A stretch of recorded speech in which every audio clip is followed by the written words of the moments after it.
Boa noite, boa tarde, bom dia, pessoal! Quanto tempo, né? Tava sentindo até saudade já do nosso estúdio, do nosso espaço, da minha mesa. Não, vou falar uma introdução aqui bem rapidinha, porque hoje o assunto é sério. Hoje a gente não tá aqui pra brincadeira, tá? Eu quero primeiramente falar que a Manezinha Carioca não acabou definitivamente. Ela está voltando com novidades aí futuras. A diferença é que eu não tô mais com a minha parceira, a Drica. Um beijo, miga. Drica pediu afastamento, ela se desligou da Manezinha Carioca, tá? Então, a gente não postou mais nada, mas a gente tá começando aos pouquinhos, voltando. Beleza? Eu sou a Valquíria, pra quem não me conhece, aqui é o canal do Mané Sem Filtro. Hoje a gente invadiu aqui o espaço deles, mas por uma boa causa. E tenho convidados, né? Além de... Eu também fui convidada, temos mais duas convidadas aqui. Aqui ao meu lado está a Michele. Oi, gente! Linda, né, gente? E tem também a convidada aqui especial hoje, daqui a pouco ela vai se apresentar, vai falar o que ela veio passar as informações relevantes aqui pra nós, tá? Eu vou deixar um pouquinho a Mi se apresentar também. E como convidamos Michele, ela pode, hoje ela tá, como ela fala, um test drive. Um test drive, gente. Pode ser futuramente também sentar aqui comigo nessa bancada ou fazer entrevistas externas, que será o nosso intuito maior, né? Não ficar aqui no nosso estúdio, mas sair, fazer as entrevistas externas. Então, hoje ela tá aqui, pode ser futuramente, sim, a minha manezinha, a minha parceira aqui do podcast. Quem Depende sabe, quando ela me pagar. Mentira. Vamos aguardar. Então, posso me apresentar? Pode, meu amor. Eu sou Michele Santos, né? Natural aqui de Florianópolis, da Carmela Dutra? Não, Carlos Correia.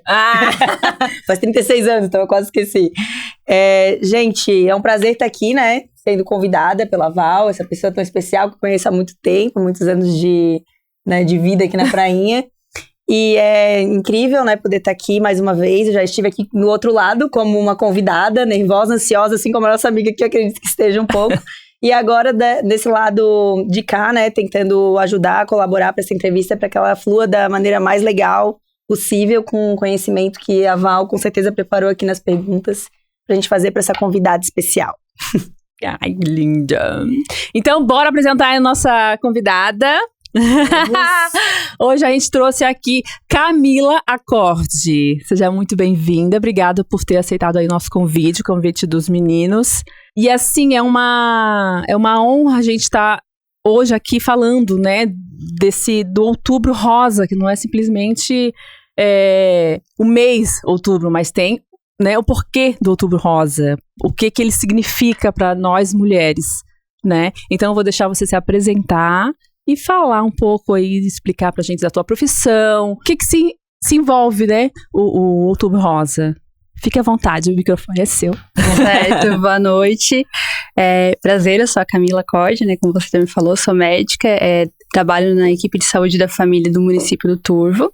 Sou criciumense, né, mas manezinha do coração, porque já estou aqui na ilha morando nesse bate e volta agora, nesse último ano, mas eu moro aqui desde os meus 13 anos de idade, né, vim mais jovem com meus pais, então me considero mais mané do que criciumense, com certeza.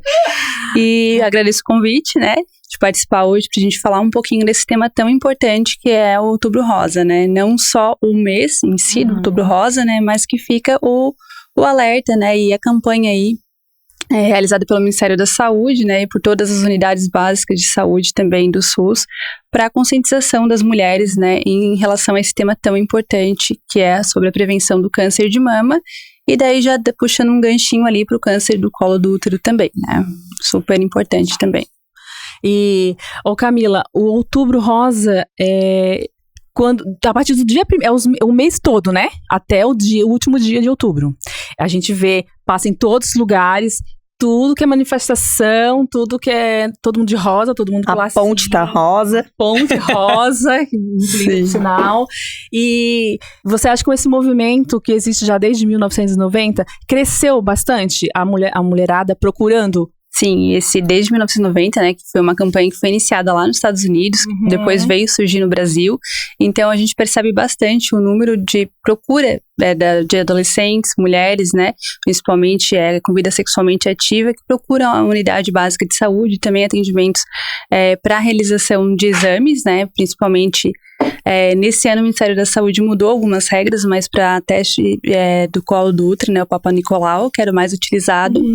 E agora a gente tem um novo, que é o teste de DNA também.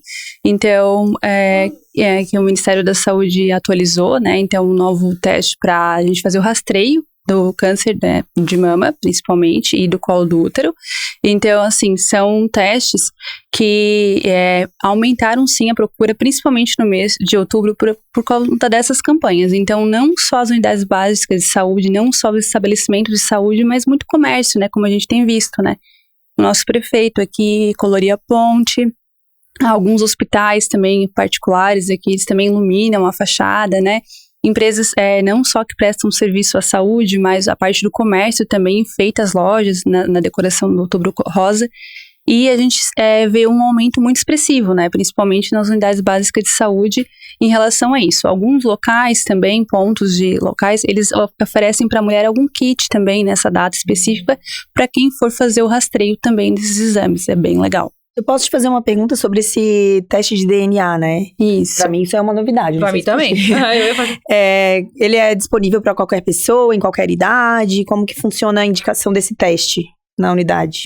Isso o Ministério da Saúde atualizou esse ano, então, que é o novo teste de rastreio, que é muito mais preciso, né? E ele pega principalmente as células cancerígenas ali, identifica o DNA realmente do vírus, né, então ele é feito principalmente a partir de 25 anos, né, em mulheres que têm útero, né, e que são sexualmente ativas até 64 anos de idade, é o que preconiza a Organização Mundial de Saúde e o Ministério de Saúde. E para o rastreio de câncer de mama, né, a gente tem ali uma faixa etária de pelo menos as mulheres agora, o rastreio para realizar a mamografia é a partir de 40 anos de idade, né? Então, esse número, a gente ficou muito feliz, porque antes os ginecologistas e a Sociedade de Mastologia já utilizavam em consultórios particulares a partir do rastreio a partir de 40 anos de idade, mas o SUS era a partir dos 50, né? Então, esse ano mudou, é a partir dos 40 anos de idade já pode fazer a mamografia, e até os 74 anos de idade, que também aumentou a faixa etária. Então, antes era até os 65, também aumentou essa faixa aí, porque viram que as mulheres ainda estavam maior qualidade de vida, maior expectativa de vida também, e com isso precisava fazer mais esses exames também para tentar atrair um público maior, né? Foram vistos que pacientes, às vezes idosos, também estavam tendo ainda o contato, né, com o vírus, então a gente precisava fazer essa identificação mais precoce. Legal. E uma jovem, digamos assim, de 20, 21, 22 anos, não pode fazer a mamografia, mas aí ela pode, qual o exame que ela pode fazer? Então, assim, o autoexame? Pode fazer o autoexame, indicado para qualquer mulher a partir, né, de realmente ter a menarca, né, que a gente fala, a partir da primeira menstruação. Então, já começa a fazer o cuidado com as mamas, de inspecionar na frente do espelho, né, palpar, ver se tem algum nódulo, algum carocinho, né, então começa a olhar a simetria das mamas, também é bem importante, e a parte das axilas também. Mas, assim, se sentir algo diferente, deve sempre conversar com o seu médico, né, para verificar a indicação ou não de algum exame de imagem. Então, em alguns casos é feito ultrassom também de mamas, né, para a gente identificar se tem alguma microcalcificação, apesar que a mamografia realmente é indicada acima dos 40 anos mesmo. Isso. E sobre esse teste ainda, voltando, o teste de DNA, né? Ele é indicado para qualquer pessoa, se tiver com saúde, ou quem já tem histórico na família de câncer. Se eu chegasse hoje ali no posto de saúde, por exemplo, e falasse desse teste na recepção, quero marcar uma consulta para fazer o teste, eu vou seguir todo o protocolo do posto, assim, vou ter que marcar uma consulta com um clínico geral, como que funciona? Isso, esse teste do DNA, né, do HPV, então a gente faz o seguinte, ainda não tem todas as unidades básicas de saúde, então o Ministério atualizou esse ano, mas a maioria, por exemplo, a unidade que eu trabalho de saúde ainda não chegou esse teste, então é feito a coleta do Papa Nicolau, né, o preventivo que a gente chama, normalmente, ele segue ainda até a tua unidade básica de saúde mais próximo da sua casa, ter esses testes, né, então esses testes vão ser enviados para um laboratório de biologia molecular para fazer o rastreio, né, de ter ou não o contato já com o papilomavírus humano, né? Então, a gente precisa verificar esse cuidado. E depois que você fizer esse teste de DNA, né, se ele vier negativo, o próximo rastreio para pessoas saudáveis, né, é a partir de 5 anos. Então, não precisa mais fazer a cada 2 anos, né, então, ou a cada 3 anos, como era preconizado antigamente. Então, deu um resultado negativo, próxima vez que você vai fazer o teste, só daqui 5 anos. Então, é bem mais tranquilo também. Exceto para alguns casos, paciente imunossuprimido, né? Então, tem que verificar o caso certinho com a sua unidade básica de saúde. E a questão do papilomavírus, né? Ele é o responsável pelo câncer do útero, certo? E o câncer de mama e o de útero, eles têm alguma relação com o outro? Então, assim, o papilomavírus é o HPV, né? Então, a forma que a gente mais vê é através de contato, doenças sexualmente transmissíveis, né? Então, existem mais de 200 tipos de HPV, mas o que podem ser oncológicos, né? De causar alguma mutação, então, ali normalmente é o 16 e o 18. E existem a vacina, né? Para prevenção do câncer de colo do útero também.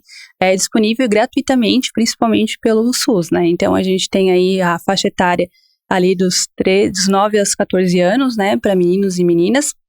E atualmente, esse ano, em 2025, algumas unidades também estenderam esse prazo para a parte adolescente, ali, alguns casos até 25 anos também estão aplicando essa vacina gratuitamente. Depois, mulheres, assim, 40 anos, mas eu quero tomar vacina e não me encontro nessa faixa etária, daí pode pagar em alguma clínica particular. Então, várias clínicas aqui em Florianópolis e no estado de Santa Catarina também fornecem essas vacinas, né, para prevenção desse tipo de câncer. E essa relação, se tem ou não, né, com o câncer de mama e o colo do útero, existem sim fatores genéticos que são influenciáveis, né, e que a gente não consegue modificar. Então, se tem algum histórico familiar na família, né, alguma mãe, tia, né, algum irmão que já tenha, uma irmã, né, no caso que tenha esse tipo de câncer, aí sim a gente começa a fazer um rastreio mais cedo, né, então mais cedo nesses pacientes.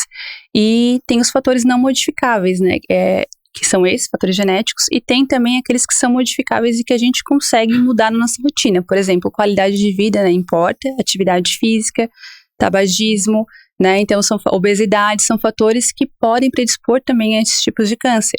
Então, hoje a Sociedade Brasileira de Cardiologia, ela preconiza ali a atividade física de pelo menos 150 minutos, né, por semana. Então, isso aí a gente consegue associar junto com o paciente aí caminhadas, né, corrida, natação, enfim, qualquer esporte que ele goste, para também evitar não só esses tipos de doenças, mas outras doenças também, né, que são bem importantes, assim, ter esse cuidado, né.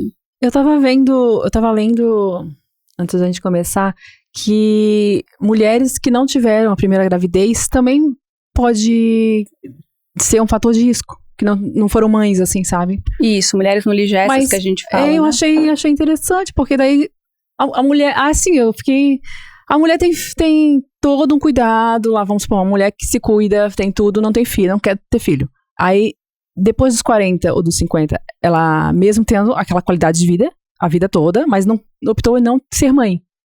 Ela pode, será, correr risco de ter câncer? Isso, tem alguns fatores que influenciam, tem alguns artigos que ainda estão sendo estudados em relação ali à parte hormonal, né, então a nível de progesterona, anticoncepcionais, né, então assim, a parte hormonal também influencia, então existem muitos anos tomando algumas fake news que a gente fala, né? Não quer dizer que o anticoncepcional vai causar câncer, né? Não tem nenhum estudo que diga que pacientes que tomam continuamente vão ter câncer. Mas existem alguns fatores hormonais, sim, que mexem no ciclo, que pode ter uma predisposição também, com uma taxa ali em 1% também nessas mulheres, né? Então pode correr o risco, como qualquer uma de nós está suscetível. Então por isso tem que fazer o rastreio, né? Teria algum exame, o nome? Tem, mas eu não lembro o nome agora. De repente você pode falar para quem está nos assistindo. Um exame que detecta, né? Isso. Se a pessoa pode ter no futuro. Isso, tem os testes moleculares, né, e biomoleculares que nem o da Angelina Jolie, aquele caso, né, do BRE. Então, existem alguns testes, sim, que não são feitos pelo SUS, né, mas que você pode, sim, ver o teu painel genético para você verificar quais são as suscetibilidades de você predispor a ter aquele câncer, né? Não quer dizer que você vai ter, mas você tem uma chance alta. Algumas mulheres já gostam de fazer algum tipo de tratamento antecipadamente, isso. Mas no caso, voltando ali, a vacina do HPV, né? Se a mulher, ela toma, as doses ali, o que tem indicação, tem menos chance de ter também o câncer de mama? Não, do HPV Ou é só da questão do só útero? do útero mesmo, isso. Daí é só para prevenção do câncer de colo do útero. Mas não quer dizer, se o paciente já estava com alguns sintomas, já teve algum contato inicial com o HPV, mas não apresentou sintomas ainda e tomou a vacina, não vai curar. Não é a vacina que não vai fazer a cura, né? Então, se esse paciente já teve contato antes, ele vai sim desenvolver a doença mesmo tomando a vacina. Isso. Então, a vacina teria que ser uma prevenção antes de ter contato com o HPV, né? Então, por isso que a importância, sim, do Papa Nicolau ou, né, o teste de DNA que vai ser preconizado agora nos próximos anos pelo Ministério da Saúde. Então, acredito que aqui em Florianópolis, como a gente está numa capital, provavelmente alguns postos já devem estar recebendo, né, para começar a fazer esse rastreio também. É a partir dos 9 anos, né, pra tomar a vacina? Isso, a partir de 9 anos. Você acha que tem pais, mãe, assim, às vezes é a mãe que leva, né? Que leva as filhas pra tomar essa vacina, ou ainda tem aquele tabu de, minha filha não vai, sabe? Sim, as mães, normalmente as mães numa faixa etária, por exemplo, 30, 40 anos, né, ali 45 anos nessa faixa etária, elas normalmente levam. Então levam, mente mais aberta, isso, mente mais aberta. Assim, as avós criticam um pouco, mas a gente conversando, né, tendo ações dentro da própria unidade onde aquela criança ou aquele adolescente está inserido, né, isso vai modificar também a relação com esse medo, essa insegurança da vacina, ou que a vacina vai causar câncer, né. Então, a mesma história da parte da pandemia lá do Covid, né, que a gente teve sempre aquela restrição da faixa etária que não queria se vacinar, né, mas a gente sempre trabalha. Mas assim, o que a gente vê atualmente é que eles estão buscando sim, porque hoje em dia não só na unidade básica de saúde, mas nas escolas, né, estão sendo disseminados, né. Então, na aula de biologia, eles estão tendo isso, esse contato. Tem ações da própria parte da saúde dentro das escolas, né, então, de fazer esse levantamento, de fazer, relevar a importância, né, para esses adolescentes que tem que aproveitar, né, já não é para todo mundo, então, várias mulheres, às vezes, de uma faixa etária que não tiveram essa oportunidade lá na adolescência porque não tinha ainda, né, então que perderam e hoje em dia às vezes tem que pagar por uma vacina, né, então hoje tem essa importância aí de estar disseminando nas escolas também. E vocês fazem encontros, assim, reuniões, debates com as mães desses jovens, ou... Então, no município que eu atuo, não, mas eu já participei, como eu me formei o ano passado, né, então eu participei de algumas unidades básicas de saúde aqui como interna, né, então eu acompanhava outras médicas, clínicas gerais, então que a gente acompanhava elas e elas faziam algumas, assim, rede de conversa com mães, né, então para orientar, né, iam até as escolas também para fazer esse levantamento, né?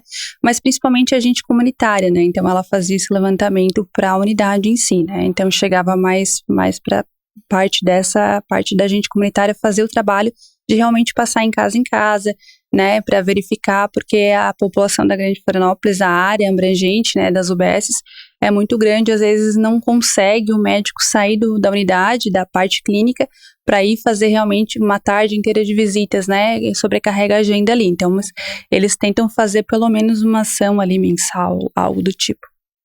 Os nódulos na mama, eles podem ser benignos ou malignos, né?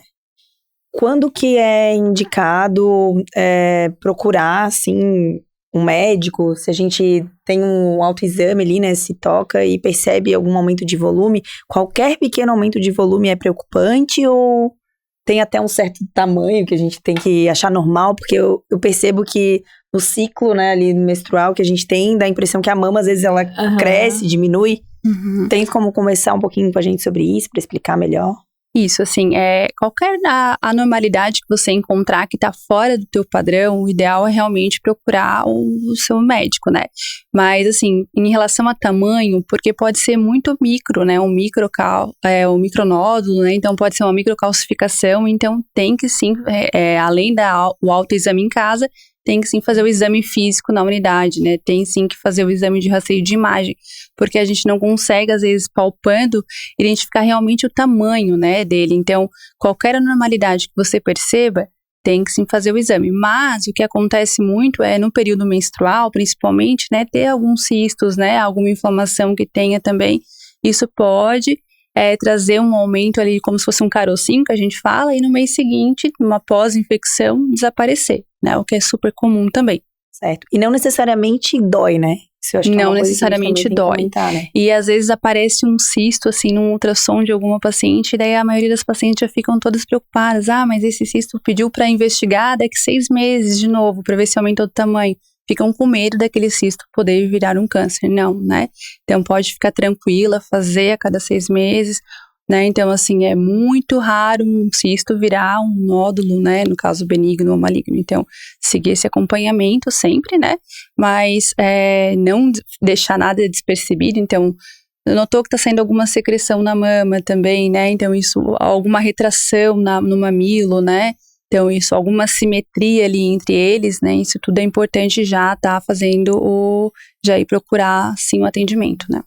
Mas, Camila, no caso, quem tem silicone, sai também essa secreção? Pode sair secreção também. Hoje em dia tem os silicones na parte colocado após o músculo, né, e alguns já estão sendo colocados até anterior ao músculo, né? Então, dependendo do modelo do silicone, mesmo assim, todos eles vai sair secreção também, se tiver algo que precise, né, sair algo, extravasar algum líquido dali, pode sim sair secreção. Mesmo sabe dizer como é que é essa secreção? Se ela tem coloração ou não? Normalmente a gente fica mais preocupada quando a coloração é mais avermelhada, né? Mas pode sim sair alguma secreção com odor, né? Com odor característico, assim, um cheiro forte, né? Então isso a gente consegue já identificar alguma coisa tá acontecendo ali naquela mama, né? Pode sim ser o caso de uma mastite, só uma inflamação, pode sim, né? Algum abscesso que você tá tendo ali também, pode também estar causando na mama e ser algo benigno, né? Então, se é algo tratável e às vezes só precisa de um antibiótico, de algum anti-inflamatório, mas sim precisa ter esse rastreio.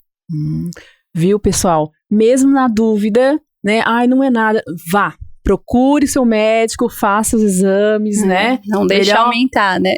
Melhor tirar, como é que é a ideia da cabeça de que amanhã pode ser, né? Uma coisa mais perigosa, então procure seu médico caso tenha dúvida de secreção, caroço, dor, alguma coisa assim, né? Então é melhor prevenir do que remediar. E a grande maioria das mulheres, elas têm um receio, assim, que é em relação à mamografia, né? Então, é um exame, às vezes, vai doer, dói muito, já escutei que a minha avó foi e saiu chorando. Então, assim, é um exame mais confiável que a gente tem hoje para detectar câncer de mama. Então, a gente precisa se conscientizar que é um único exame, né? Então, imagine a dor de depois descobrir alguma doença, né? E a um estágio mais avançado. Se a gente consegue identificar mais precocemente, a gente consegue tratar e ter um resultado, um desfecho bom para o paciente, né? Então, a gente tem uma qualidade de vida boa para esse paciente. Às vezes, ele não precisa nem entrar com um tratamento oncológico, né? Dependendo da fase onde se identifica ali. Então, é feita uma biópsia, daí se aparecer alguma lesão, algum nódulo, enfim, mas precisa passar por esse exame. Então, é importante conscientizar as mulheres para que elas façam esse exame. É uma única vez, né, então, que você vai fazer esse exame, então é muito importante que seja feito, né, na indicação do seu médico, né, a partir dos 40 anos, né. Então, a partir dos 40 anos ainda não é obrigatório, normalmente ainda é obrigatório a partir dos 50 anos, mas o Ministério da Saúde, como eu falei para vocês, ele ampliou essa faixa. Então, dos 40 a 49, as mulheres têm que ficar atentas, fazerem autoexame, né? Se tiver indicação ou algum fator genético já associado, né? Ou alguma suspeita, já é sim solicitada a mamografia, mas a partir dos 50 anos, então, todas entram, é obrigatório.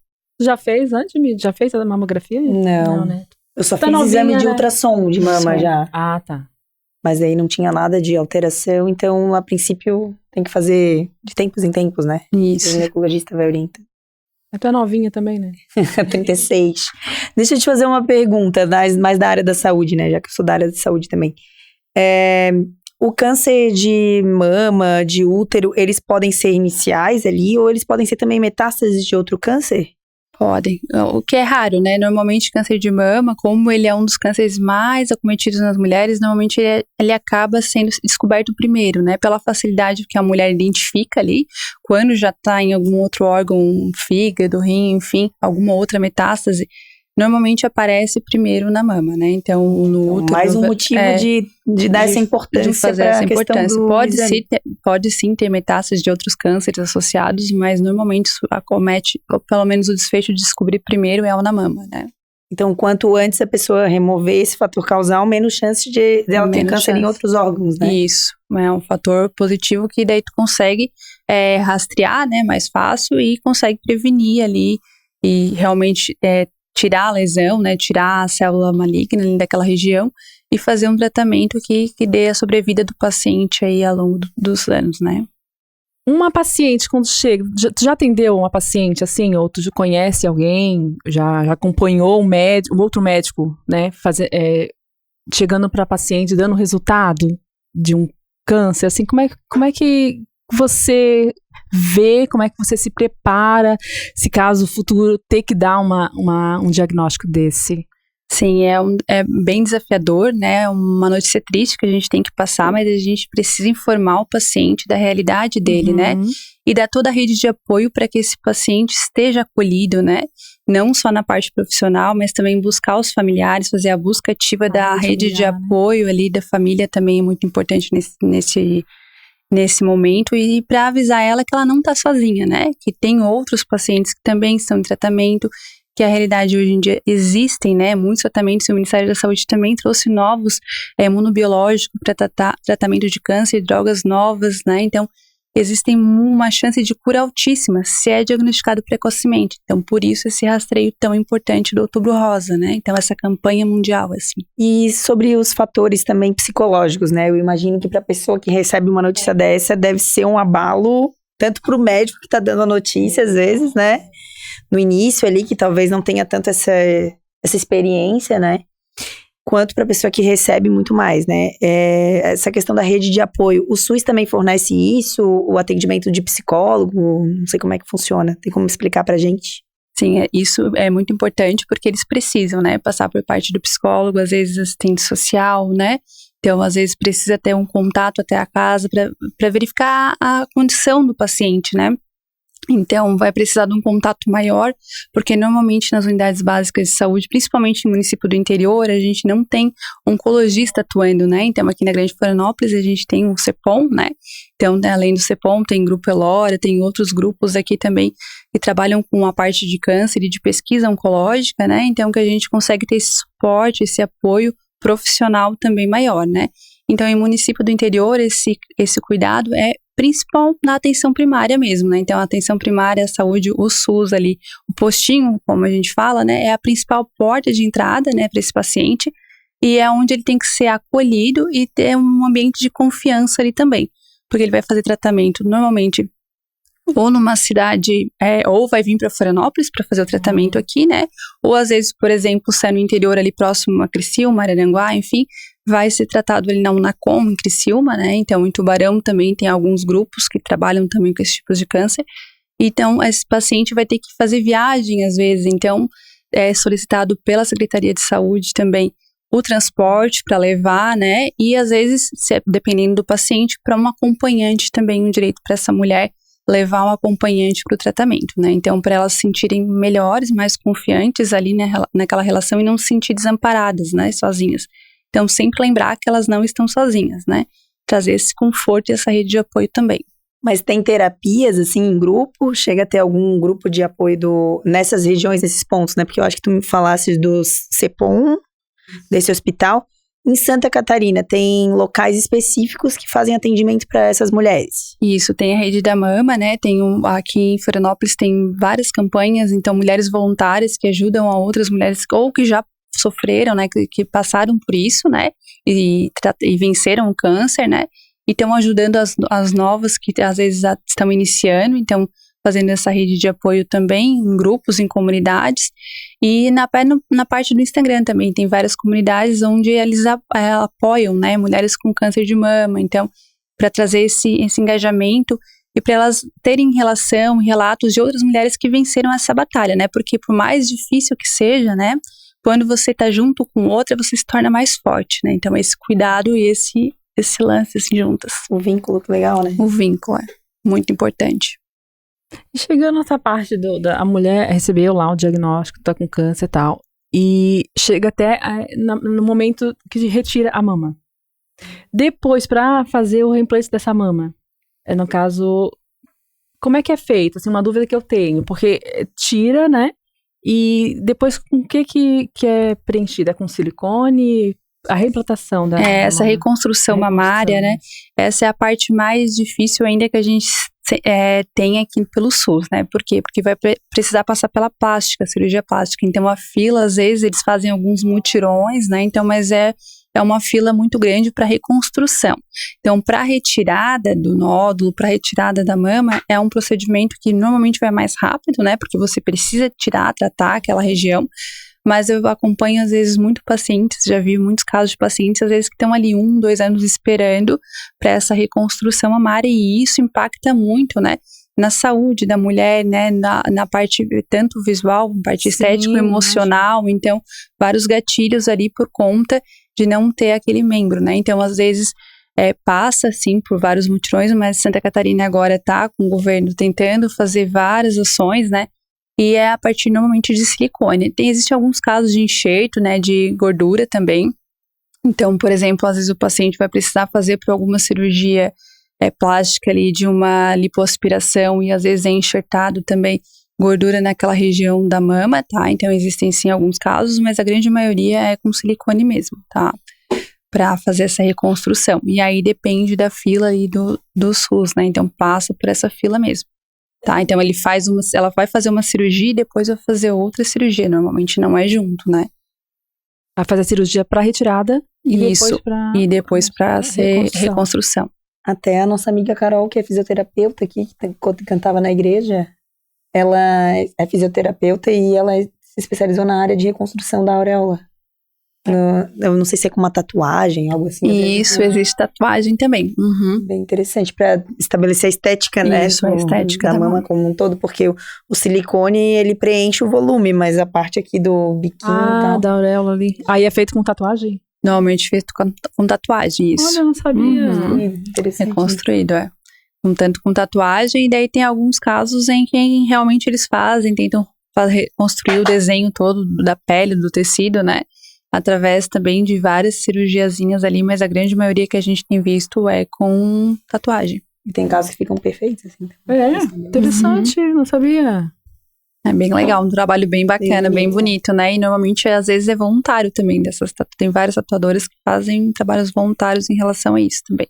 O contato, você já deve ter falado, mas aí o contato do médico com a paciente tem que ser extremamente afetuoso, ele tem que ser totalmente amigo, assim, né?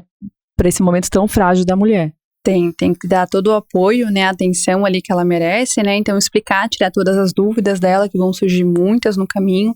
E elas normalmente querem se comparar, ou comparar uma vizinha, ou alguém que elas já conhecem. Então, a gente tem que falar que cada caso é individualizado, né? Então, que tem que ser pontual para aquela pessoa, para aquele paciente. Então, identificar que a doença dela, assim, outras pacientes também já foram diagnosticadas, mas que a atividade física dela, né, a rede de apoio, o ambiente onde ela está inserido, isso tudo impacta muito no tratamento, né? Então, às vezes, não é só a medicação, não é só a químio, a rádio, enfim, o procedimento que ela vai fazer para tratar esse câncer, né?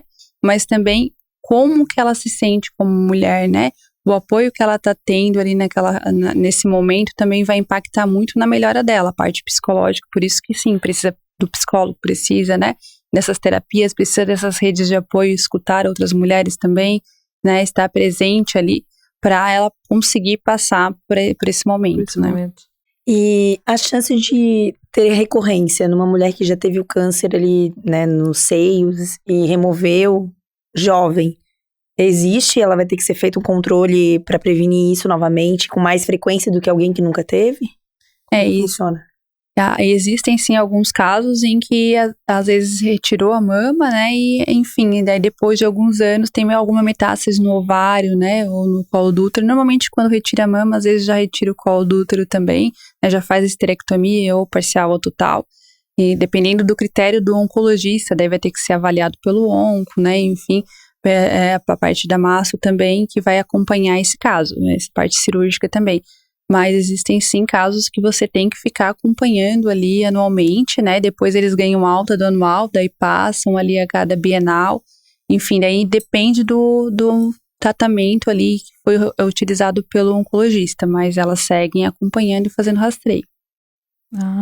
Uma alta de uma paciente que foi recuperada do câncer. A alta definitiva, você não tem mais, está curada, tem um tempo, que eu ouvi dizer que eram 5 anos, né? Normalmente é o que a gente percebe ali na prática da atenção primária, ali 5 anos, eles fazem uso do anastrozol, um fármaco, né, só fica usando contínuo depois de todo o tratamento. Normalmente 5 anos eles ganham alta, dependendo da malignidade, que era o câncer, né, do tipo do câncer, né, e enfim, da conduta do médico especialista que avaliou ela principalmente. Mas normalmente nessa faixa aí de 5 a 10 anos para ter alta.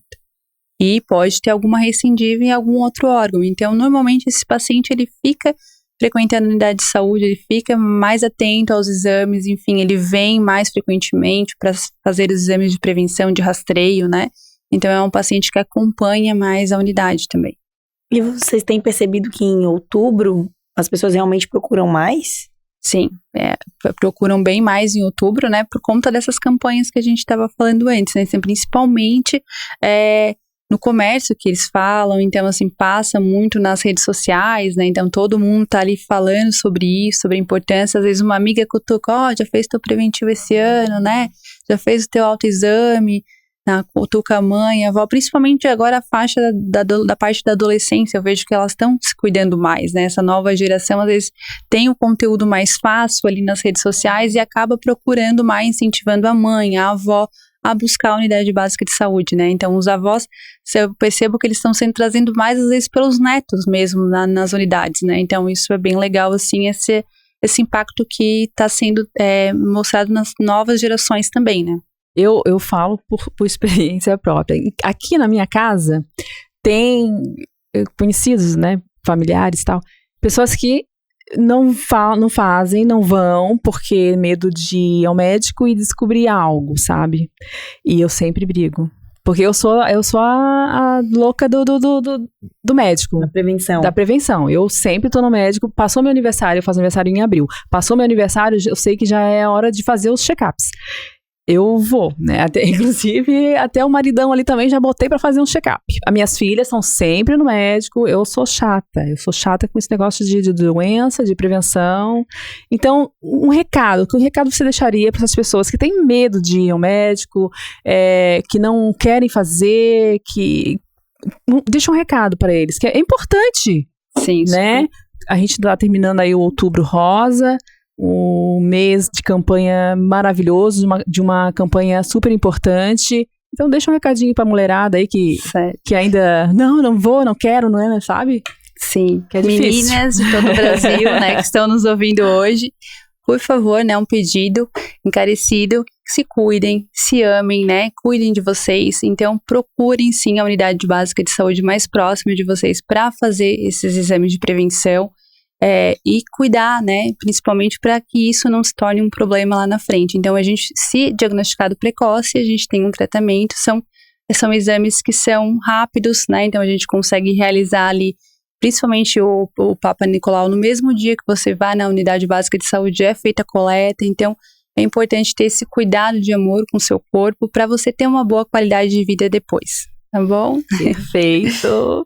Agora eu lembrei, você falou em Papa Nicolau. Adolescentes, meninas virgem não podem fazer, né? E como é que acontece esse exame delas, assim? Daí em virgens não é feito, né? Então, algumas ginecologistas avaliando o caso, né? Se já teve algum contato, aí vai fazer a parte de teste genético, né, mesmo? Mas assim, não é indicado. Então, pacientes que não têm útero também, não é indicado também fazer esse exame. Então, só realmente para pacientes ativas, né? Então, principalmente a partir dos 25 anos, que é o que preconiza o Ministério da Saúde, né? Antes disso, eu sei que daí depende da conduta de cada... Né? Eu não sou ginecologista, mas enfim, já vi ginecologista pedindo ali para adolescente, às vezes de 18, 15 anos, porque foi mãe recente, né? Então, tem que ser avaliado o caso conforme o paciente, né? Então, às vezes, uma adolescente que engravidou ali com 14 anos e teve a relação sexual, manteve a relação sexual desde os 12, né? E hoje já está com 18, sim, essa paciente tem indicação de fazer o preventivo, né? Então, precisa fazer esse rastreio também, só que daí, então, tem que ser avaliado cada caso.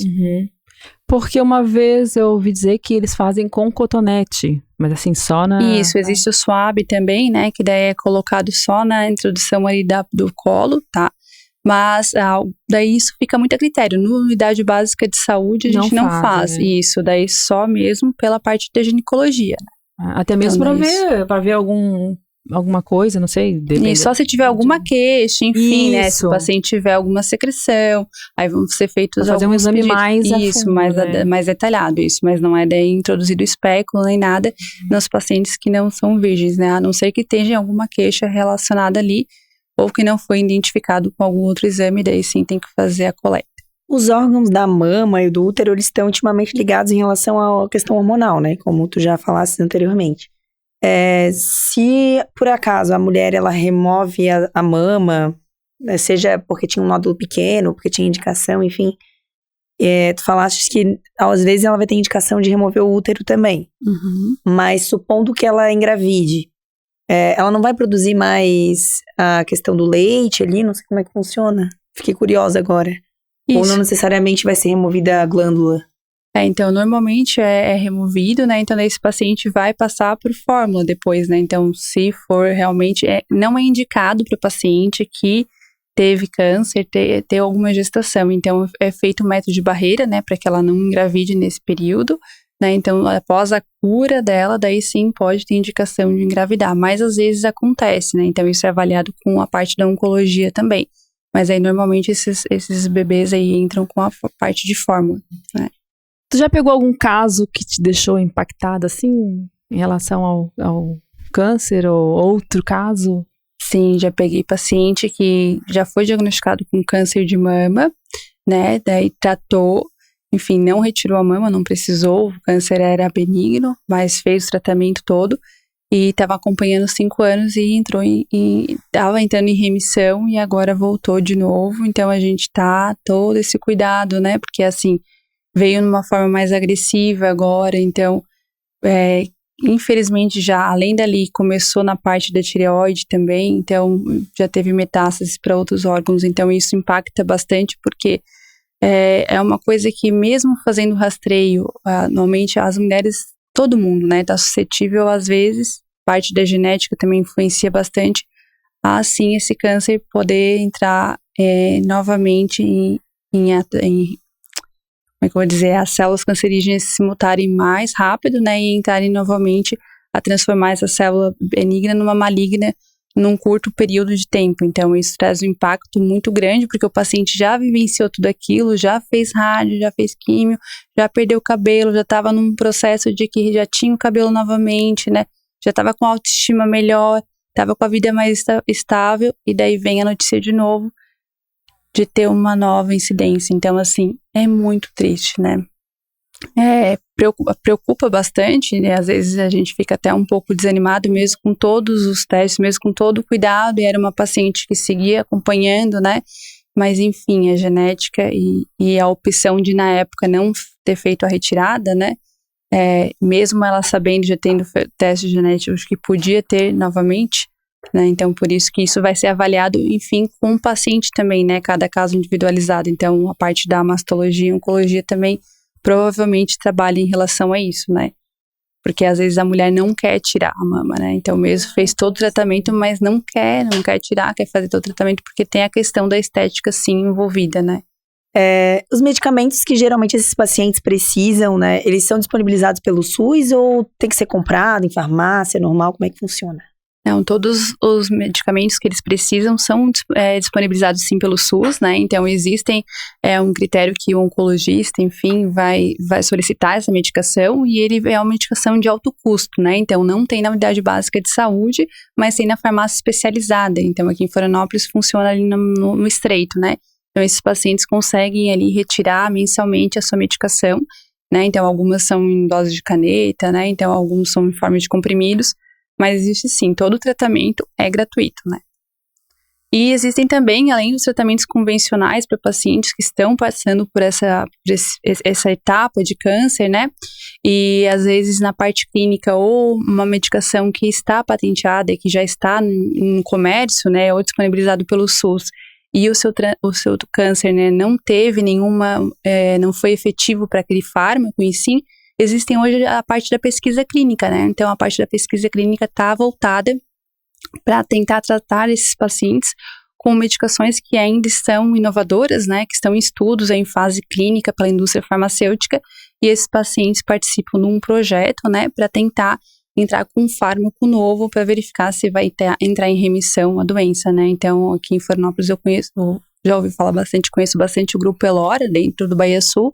Eles trabalham com diversos tipos de câncer, né? Então, às vezes é uma possibilidade de esse paciente buscar uma nova tentativa de um tratamento, né? Às vezes um câncer incurável ali, algo que não foi em conduta, claro, com o seu oncologista, né?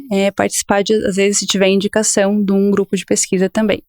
É mais uma tentativa também de uma sobrevida para esse paciente, né? Qual a diferença da químio, da rádio? Tem uma diferença? Isso, tem diferença, né? Então, assim, a quimioterapia normalmente são doses, né, que o paciente vai tomar de medicações, né? Então, vão ser feitas infusões ali, onde o paciente vai tomar essa medicação, esse fármaco, né?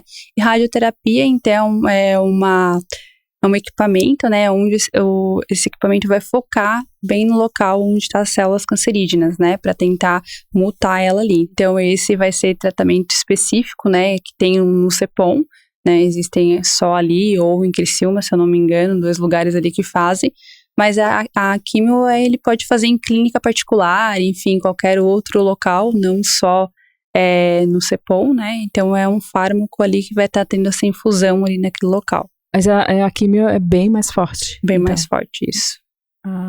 Porque teria um outro... Porque a químio age sistêmico, né? Então, a rádio também tem vários efeitos colaterais delas, né? Mas a químio a longo prazo tem aquela coisa que o paciente vai perdendo cabelo. Hoje em dia as coisas mudaram bastante, né? Já tem muitas técnicas aí na parte da oncologia avançados para não ter tantos efeitos colaterais, né? Como diarreia, vômito nesses pacientes, hipotensão. Então, são efeitos colaterais bem comuns que a gente acompanha em paciente que está em tratamento de químio, né? E que hoje em dia já tem muitos fármacos que já são associados juntos para minimizar esses efeitos. Teria um outro tratamento? Não, esses são os mais... Existem alguns mais avançados, mas pelo SUS a gente trabalha mais com esses mesmo. Isso, ou fármacos via oral mesmo, né? Então, assim, depois fora do Brasil, daí existem outros tipos e tem a parte da cirurgia oncológica, né? Daí se o paciente tem indicação, daí também é feita a retirada do tumor, às vezes no momento que às vezes não precisa entrar nesse, dependendo do tumor e do tamanho, onde ele está localizado anatomicamente, é feito lá a retirada e o paciente daí segue, às vezes só com algum fármaco via oral também, existem alguns casos, mas são raros, né? Então, normalmente ele precisa fazer uma quimio, uma rádio, para daí depois entrar para a parte da cirurgia oncológica. É bem difícil o paciente que entre direto, assim, na minha prática clínica, né? Uhum. Claro, eu não sou nenhum oncologista para dar esse diagnóstico, né? Mas, enfim, o que a gente acompanha bastante. E além da gente estar em Outubro Rosa, para falar também da parte da mulher, assim, que além dessa parte, né, de câncer de mama e câncer do colo do útero, que são bem comuns e que a gente fala bastante na mídia também, mas a importância da mulher também estar se cuidando em relação a outros tipos de câncer, né? Então, câncer de pele, que é super comum, né? Então, que às vezes pode ter uma indicação de um melanoma, então algo que também pode ser mais grave, né? A gente precisa intervir também. A gente precisa ter essa conscientização de estar sempre também olhando a nossa pele, buscando sinais diferentes, né? Então, o nosso corpo ele emite vários sinais. Então, a gente vai percebendo ali a coloração da urina, né? O cabelo quando começa a cair, a unha começa a enfraquecer. Então, vários sintomas que a gente vai sentindo ao longo do nosso dia, da nossa rotina, né? Cansaço extremo, dor nas pernas, enfim, alguma presença de nódulos nos membros inferiores. Tudo isso a gente tem que ir tentando observar os sinais e não omitindo eles, né? Então, alguma coisa não tá legal, né? Então, vamos ver, amanhã não passou, semana que vem não passou. Opa, né? Eu já fiz o rastreio esse ano, né? Então, é importante, legal, ficar buscando essa consciência também. Ai, eu tenho mania de me tocar. Tudo Tá certo, não é que você é chata não, que nem você tava falando, não é chata. Né? É que você tá correta, tá cuidando de si, das pessoas que você ama, né? Então essa é a importância. Porque às vezes eu falo assim, minha mulher não quer se cuidar, que às vezes a gente escuta, é raro escutar de algum paciente homem falando que a mulher não quer se cuidar. E o homem buscar a unidade de saúde, né? Mas a gente precisa incentivar eles também, né? Porque eles gostam, tem as pessoas que ele tá envolvido ali, mãe, avó, bisavó, enfim, irmãs, que às vezes estão naquela correria do dia a dia e esquecem de olhar para si mesmo, né? Cuida do outro, esquece de olhar para si. Então precisa muito ter essa responsabilidade.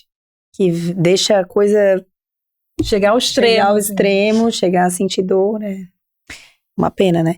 Inclusive, vou puxar um pouquinho só pra minha alçada aqui rapidinho da odontologia, porque eu acho que tem um pouco de interação com a questão da medicina como um todo, né? A quimio e a radioterapia em pacientes que fazem esses tratamentos pode ter repercussão também em lesões bucais. Então, existe, para quem não sabe, um tratamento que é a laser terapia, que é feito antes do paciente fazer a quimioterapia, que vai usar todos esses fármacos via oral, né? Para que previna as lesões de boca, que são, a gente chama de mucosite.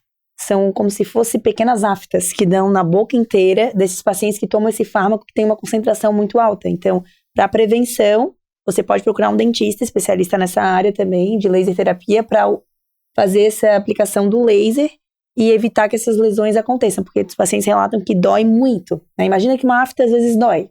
Tem gente que chega lá no meu consultório dizendo que tá com dor de dente, eu vou olhar, é uma afta. Imagina a tua boca repleta, né? E esses pacientes sofrem muito. Então, para prevenir isso, a laser terapia é muito usada. E pacientes que vão fazer radioterapia nessa região de mama, região de pescoço, cabeça e pescoço, se tem alguma infecção no dente, também essa região, quando ela é irradiada pela radioterapia, ali, que é um equipamento, tipo um do raio-x, assim, né?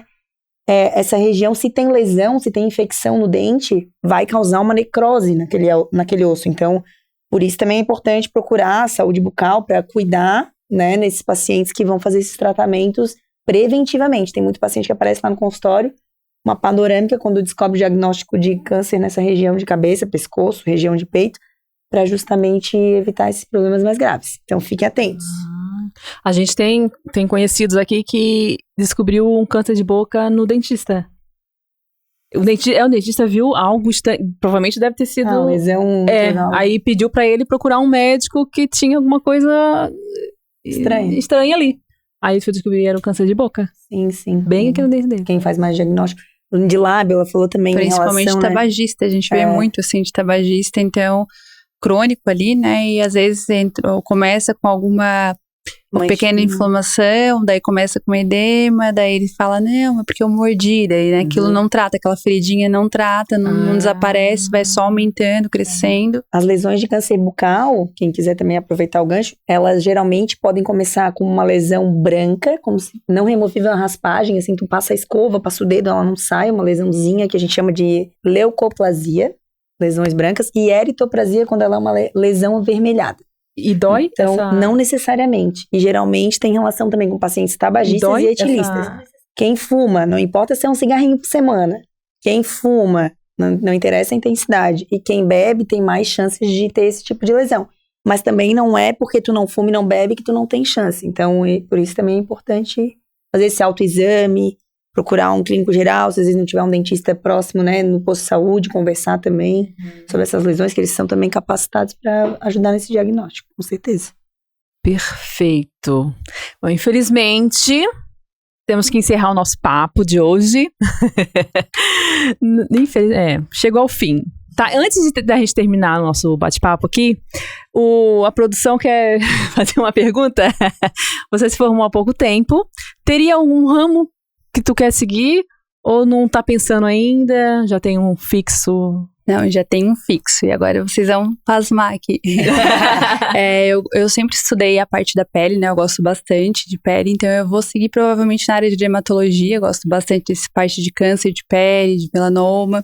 Fiquei muito dividida na parte de oncologia durante a graduação por conta do meu esposo, que trabalha na parte da oncologia também. E gosto muito, né, dessa parte de prevenção, de cuidado, de rastreio, e durante a graduação e durante o trabalho também, me identifico muito com essa área de oncologia, mas a parte da dermatologia oncológica brilha meu olho, então eu vou seguir bem esse caminho. Ai, que legal. Isso é bom, hein? Isso é muito bom. Queres deixar mais algum recadinho? Eu quero agradecer vocês por me receberem, né? Primeira vez aqui falando com vocês. Mais calma, mais tranquila, né? Porque é uma câmera aqui, a câmera ali e um microfone aqui. Quase nem olhei pra câmera, até esqueci que ela tava aí do lado, né? Que bom! Tinha que ter uma aqui, ó, bem aqui na frente. Mas gostaria de agradecer vocês. E também lembrar de todas as mulheres, né? Então, principalmente, não só nesse mês, como todos os outros, que a gente tem que se amar em primeiro lugar, né? Então, se tocar, se cuidar, observar os sinais que o nosso corpo manda, é muito importante pra gente ter aí um futuro pela frente com muita qualidade de vida. E saúde, né? É isso, meninas. Linda, mandou bem, hein, doutora? Valeu, meninas. Quer deixar um recadinho? Eu adorei vir aqui hoje, né? Obrigada por ter convidado uma manezinha diferente pra bem vir aqui prestigiar o seu grandioso local. Obrigada pelo convite, todo mundo. Adorei essa conversa. Foi muito especial. Muito obrigada. Vamos ter que combinar um beach tênis depois. Jogar um beach. Meu Deus do céu. Eu vou junto, gente. Vamos lá. Eu peguei uma frase do teu Insta que eu achei bem legal. Outubro é muito mais que uma cor. É um convite para lembrar que a prevenção salva vidas. E é bem isso, né, Camila?